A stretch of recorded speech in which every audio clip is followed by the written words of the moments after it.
नमस्कार, आदाब, सत श्री अकाल। मैं शिल्पी आप सबका संकल्प से सफलता के इस यूट्यूब चैनल पर पीवाईक्यू की सीरीज में फिर से एक बार स्वागत करती हूं। आई होप आप सब ठीक होंगे। आज हम यहां पर पीवाईक्यू की जो सीरीज हमने स्टार्ट की थी यूपीएससी प्रीलिम्स की 2013 से 2025 तक पे, उसमें आज हम 2022 के पॉलिटी के पीवाईक्यूज को कवर करेंगे।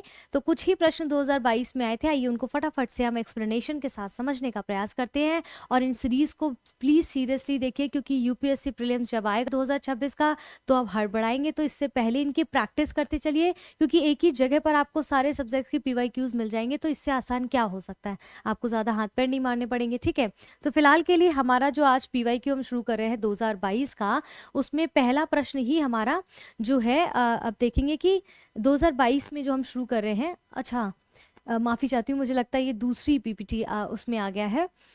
जस्ट मुझे एक सेकंड देखने दीजिए, एक सेकंड रुकिए, है ना। अच्छा, तो ये दूसरे में लग गया। चलिए हम इसको दूसरी पीपीटी यहाँ पर जो है, हम अपनी दूसरी पीपीटी को ले लेते हैं। 2022 के प्रश्नों की हम बात कर रहे हैं, राइट। तो 2021 वाला अगर अभी तक आपने नहीं किया है तो जाके कर लीजिए, क्योंकि अगर आपने नहीं किया है तो फिर आपको दिक्कत होगी। तो 2022 वाला जो है आप कर सकते हैं, ठीक है। 2022 वाला तो हम कर ही रहे हैं, माफ़ी चाहती हूँ, 2022 वाला तो हम कर ही रहे हैं। 2021 वाला अगर आपने नहीं किया है तो जाके कर लीजिए, ठीक है। एक सेकेंड, ये रहा आपका एक्सप्लेनेशन। माफ़ी चाहती हूँ, वो कल वाली ही ओपन हो गई थी तो जिस कारणवश दिक्कत हुई थी। ठीक है, ये 2000 जो अभी कर रहे हैं 2022 की है। 2013 से लेके 2021 तक आपको संकल्प से सफलता के यूट्यूब चैनल पर पढ़ाया जा चुका है, जो है पीवाईक्यू को विद एक्सप्लेनेशन, जाके देख लीजिए अगर अभी तक नहीं देखा है। आइए अपने प्रश्नों की श्रृंखला को शुरू करते हैं। तो 2022 में बुकलेट नंबर ए में यूपीएससी में पहला प्रश्न जो पॉलिटी का है वो 11 नंबर पर था, जिसका प्रश्न हम अब पढ़ लेते हैं। निम्नलिखित कथनों पर विचार करना है। पहला कथन है, एस.एन. सान्याल समिति की रिपोर्ट के अनुसरण में न्यायालय की अवमानना अधिनियम 1971 पारित किया गया था। ठीक है, दूसरा कथन क्या कहता है, भारत का संविधान सर्वोच्च उच्चतम न्यायालय और उच्च न्यायालय को अपनी अवमानना के लिए दंड देने के लिए शक्ति प्रदान करता है। तीसरा कथन कहता है, भारत का संविधान सिविल अवमानना और आपराधिक अवमानना को परिभाषित करता है। चौथा कथन क्या कहता है, भारत में न्यायालय की अवमानना के विषय में कानून बनाने के लिए संसद में शक्ति निहित होती है। उपयुक्त कथनों में से कौन से कथन यहाँ पर सही हो जाएंगे? ऑप्शन ए केवल 1 और 2, ऑप्शन बी 1, 2 और 4, ऑप्शन सी 1, 3 और 4, 3 और 4, ऑप्शन डी 3, ऑप्शन टी आपका क्या है 3 है ओनली। ठीक है, तो इस प्रश्न का उत्तर यहाँ पर क्या हो जाएगा? ऑप्शन बी, यानी कि पहला, दूसरा और चौथा ठीक है, यानी कि तीसरा गलत है। आइए समझते हैं तीसरा गलत क्यों है। क्योंकि कह रहा है पहला इसलिए सही है क्योंकि एस.एन. सान्याल समिति की सिफारिश पर न्यायालय की जो अवमानना अधिनियम है वो 71 द्वारा जो है लगाया गया था, ताकि अवमानना की जो अवधारणा है उसमें स्पष्टता और ट्रांसपेरेंसी और दिखाई दे। क्लियर है। कथन दूसरा सही है क्योंकि संविधान का जो आर्टिकल है, ध्यान रखना, आर्टिकल 129 और 215 के तहत सुप्रीम कोर्ट और हाई कोर्ट को अवमानना के लिए दंड देने की शक्ति प्राप्त है दोनों कोर्ट्स के पास। ठीक है, अब इसके बाद कथन तीसरा गलत क्यों था? क्योंकि संविधान में सिविल या क्रिमिनल अवमानना की परिभाषा नहीं दी गई है। इसकी परिभाषा न्यायालय अवमानना अधिनियम 1971 के अंतर्गत दी गई है। किसकी बात करें? क्रिमिनल अवमानना। ठीक है, यहाँ पर यही कह रहा था ना तीसरा, कि सिविल अवमानना और आपराधिक अवमानना को परिभाषित किया गया भारत के संविधान में, जबकि ऐसा नहीं है। तो किसमें इसको जो है परिभाषित किया गया है? न्यायालय अवमानना अधिनियम 1971 के अंतर्गत। स्पष्ट है अभी तक? इसका चौथा कथन सही था क्योंकि आर्टिकल 142 का क्लॉज 2 कहता है कि संसद द्वारा बनाए गए कानून के अधीन रहते हुए सुप्रीम कोर्ट को अपनी अवमानना दंड देने की मंजूरी जो है की पूरी शक्ति होती है। इसलिए बी कथन हमारा ठीक था, जिसमें पहला, दूसरा और चौथा करेक्ट था। अगला प्रश्न है आपका आज का 13 नंबर का पॉलिटी का। निम्नलिखित कथनों पर विचार करें। पहला कथन है, किसी संविधान संशोधन विधेयक को भारत के राष्ट्रपति की पूर्व सिफारिश की अपेक्षा होती है।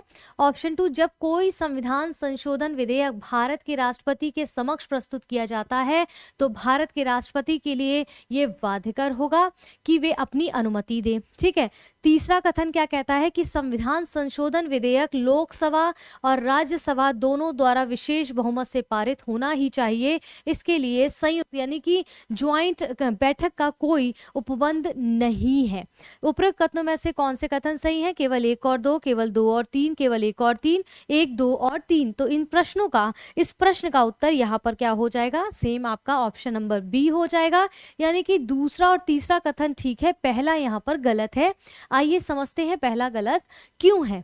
देखिए पहला गलत क्यों था? क्योंकि संविधान संशोधन विधेयक लाने के लिए राष्ट्रपति की पूर्व अनुमति नहीं चाहिए, और यहाँ कह रहे हैं कि संविधान संशोधन विधेयक को भारत के राष्ट्रपति की पूर्व सिफारिश की अपेक्षा होती है, जबकि ऐसा नहीं होता है। ठीक है, ऑप्शन 2 कह रहा है कि ये सही है क्योंकि इस 24वां संविधान संशोधन राष्ट्रपति को संशोधन विधेयक पर अनुमोदन देना अनिवार्य है, यानी कि कंपलसरी बनाता है। कथन 3 क्या कहता है? कथन 3 कहता है कि ये सही है। क्यों? क्योंकि आर्टिकल 368 क्या कहता है? आर्टिकल्स ध्यान रखना है। 368 कहता है इसके तहत दोनों सदन, लोकसभा राज्यसभा में विशेष बहुमत यानी कि 2/3 बहुमत जरूरी है, जिसमें ज्वाइंट बैठक का प्रावधान नहीं है। ठीक है, संविधान संशोधन क्या है समझ लेते हैं। जो विधेयक है वो संसद के किसी एक सदन में पेश हो सकता है, प्रस्तुतकर्ता मंत्री या फिर कोई निजी सदस्य भी हो सकता है। ठीक है, अब बहुमत क्या है? विशेष बहुमत। तो ये दोनों सदनों से पारित होना चाहिए विशेष बहुमत, याद रखना है, शॉर्ट में बताया गया है। संघीय विषय क्या है? जो संसद का विशेष बहुमत प्लस आधे राज्यों की मंजूरी। राष्ट्रपति क्या करते हैं? अनुमोदन इनका अनिवार्य होता है इसके अंतर्गत। राज्य विधानमंडल विधेयक पेश नहीं कर सकता इसके अंतर्गत। ठीक है, तो ये टॉपिक को प्लीज याद रख लीजिए, प्रश्न भले ही रिपीट ना हो, इस प्रकार के एक्सप्लेनेशन से 100% आपके प्रश्न फंसेंगे ही फंसेंगे, दैट्स माय प्रॉमिस। एक बार ट्राई कर लीजिए चाहे तो। ठीक है, अगला प्रश्न संख्या 14 है पॉलिटी का, बुकलेट नंबर ए 2022 में निम्नलिखित कथनों पर विचार करना है। पहला कथन है भारत का संविधान मंत्रियों को 4 श्रेणियों यानी कि कैबिनेट मंत्री, स्वतंत्र प्रभार वाले राज्य मंत्री और उपमंत्री में वर्गीकृत करता है। दूसरा कथन कहता है संघ सरकार में मंत्रियों की कुल संख्या प्रधानमंत्री को मिलाकर लोकसभा के कुल सदस्यों के 15% से ज्यादा नहीं होनी चाहिए। उपरोक्त कथनों में से कौन से कथन सही है? केवल 1, केवल 2, 1 और 2 दोनों, ना तो 1 ना ही 2। तो इस प्रश्न का उत्तर यहाँ पर क्या हो जाएगा बच्चों? इन प्रश्न का उत्तर यहाँ पर हो जाएगा ऑप्शन बी, यानी कि दूसरा कथन सही है, पहला कथन गलत है। यहाँ पर आइए समझते हैं।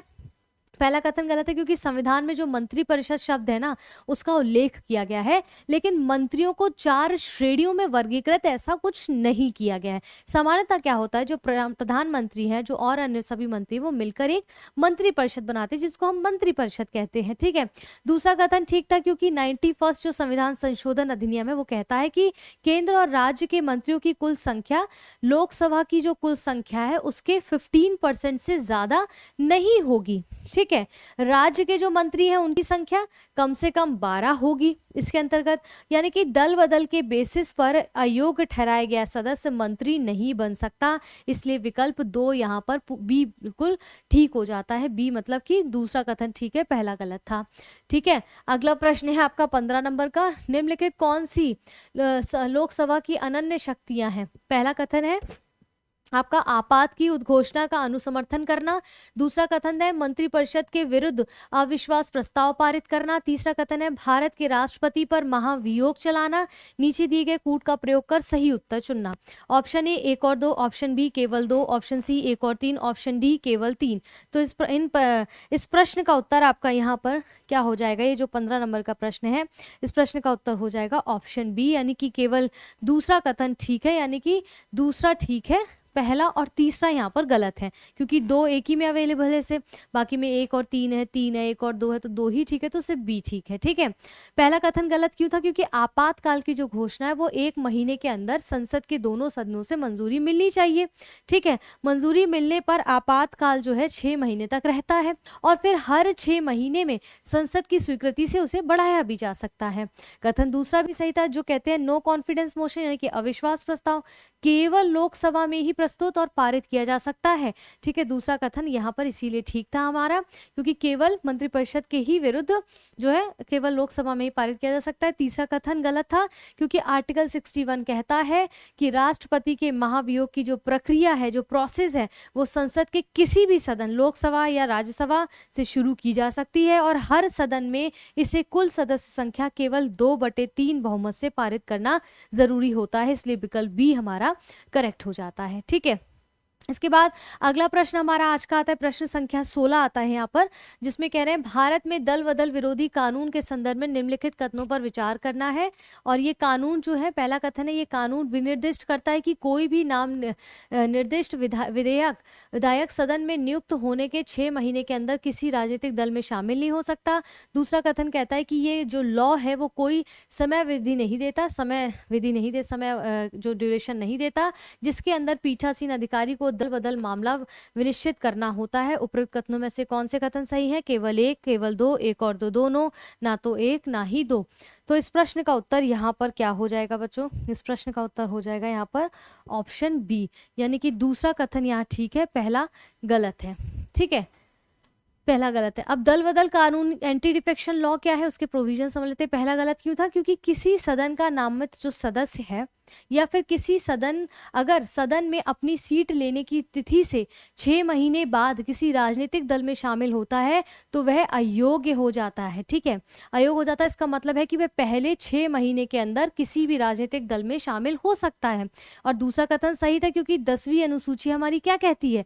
कहते हैं कि इसके तहत दल बदल से जुड़ी अयोग्यता पर निर्णय लेने के लिए जो पीठासीन अधिकारी है, उसके लिए कोई समय सीमा निर्धारित नहीं की गई है। इसलिए दूसरा कथन ठीक है, पहला कथन हमारा गलत हो जाता है।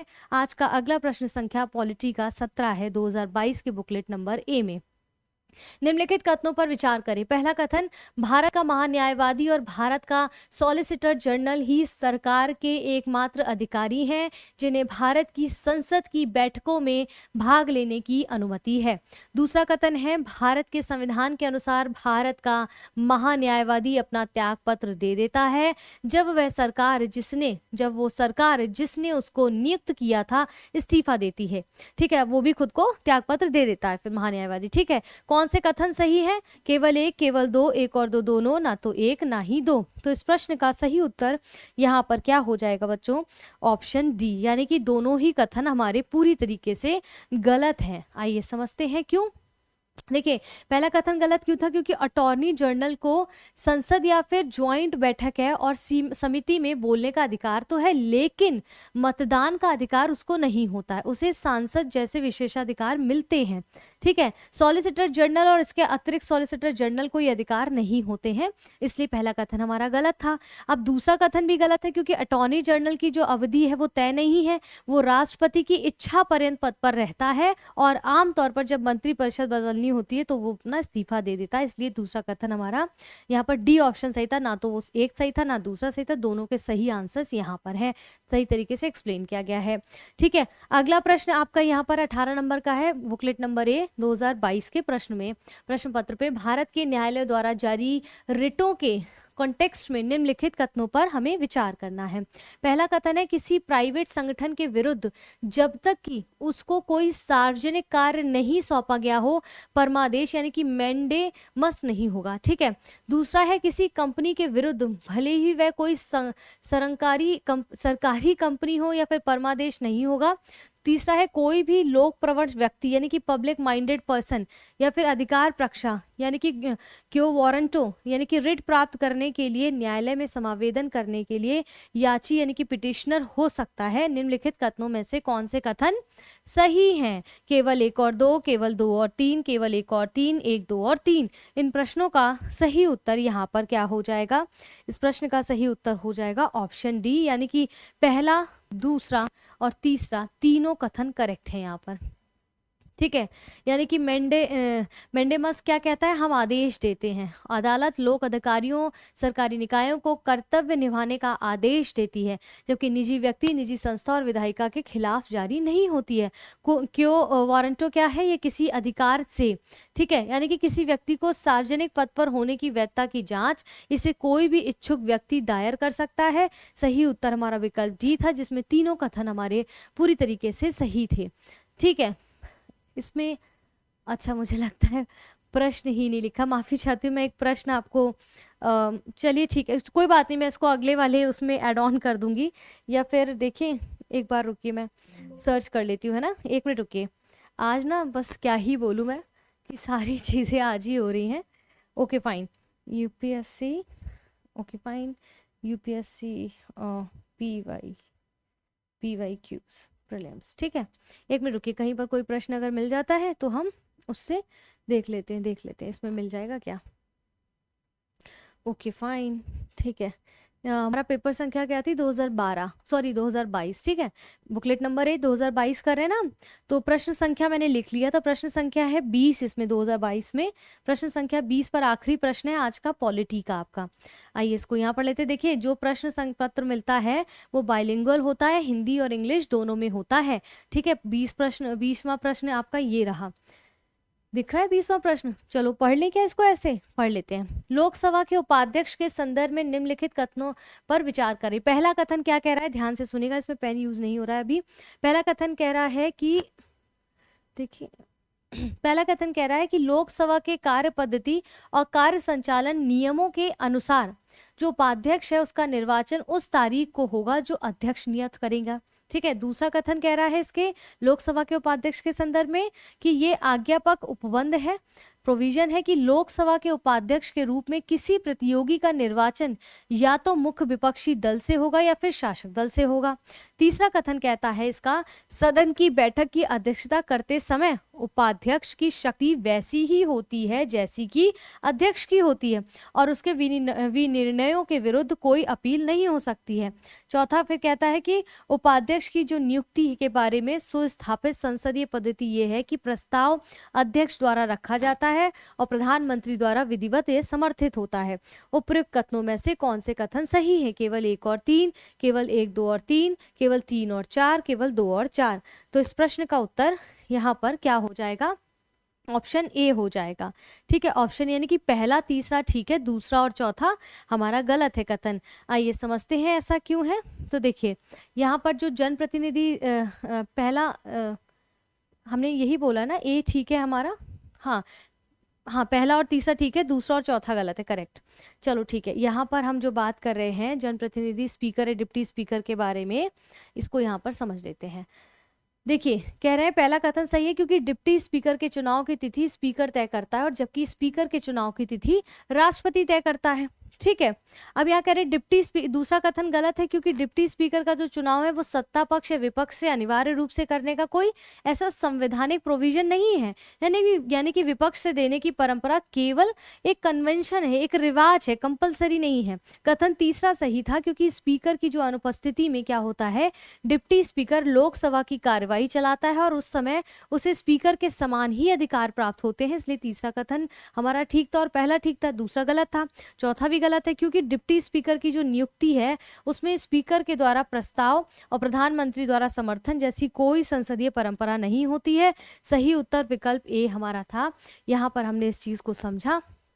ठीक है, तो फिलहाल के लिए हमने यहाँ पर क्या किया है कि 2013 से लेके पॉलिटी के 2000 आप देखेंगे कि यहाँ पर 2022 तक के सभी प्रश्नों को हमने हल कर लिया है। ठीक है, 2022 तक के सभी प्रश्नों को हमने हल कर लिया है। तो आई होप आपको चीज़ें समझ आ रही हों, और समझ आ रही तो कॉमेंट ज़रूर करिए। ये जो सीरीज़ है PYQ की मंडे वेडनेसडे फ्राइडे शाम को 6 बजे आती है, मेरे द्वारा ही पढ़ाया जाता है। हम ऑलमोस्ट 2025 के नज़दीक पहुँचने वाले हैं PYQ के प्रश्नों को। 2013 से लेके 2021 तक हमने 22 तक आज कंप्लीट कर लिया। 2023, 2024, 2025 का बस बचा हुआ है, उसको कर लेंगे। हमारे साथ निरंतर बने रहें और संकल्प से सफलता की यूट्यूब चैनल को अब तक सब्सक्राइब नहीं किया तो प्लीज़ सब्सक्राइब करें। डेली जियो पॉलिटिक्स के नए टॉपिक्स मिलते हैं, शॉर्ट्स मिलते हैं। ट्यूसडे सैटरडे आपको आर्ट एंड कल्चर की क्लासेस मिलती हैं। संडे सुबह आपको वीकली करंट अफेयर्स मिलता है। UPSC प्रीलिम्स 2026 को मद्देनजर रखते हुए बनाया जा रहा है, या फिर स्टेट पीसीएस की तैयारी कर रहे हैं तो उसमें भी बहुत मददगार साबित होगा। वहीं आपका संडे को ही शाम को 7 बजे फिर weekly mapping based current affairs आता है। प्लीज़ हमारे साथ जुड़े रहें। धन्यवाद।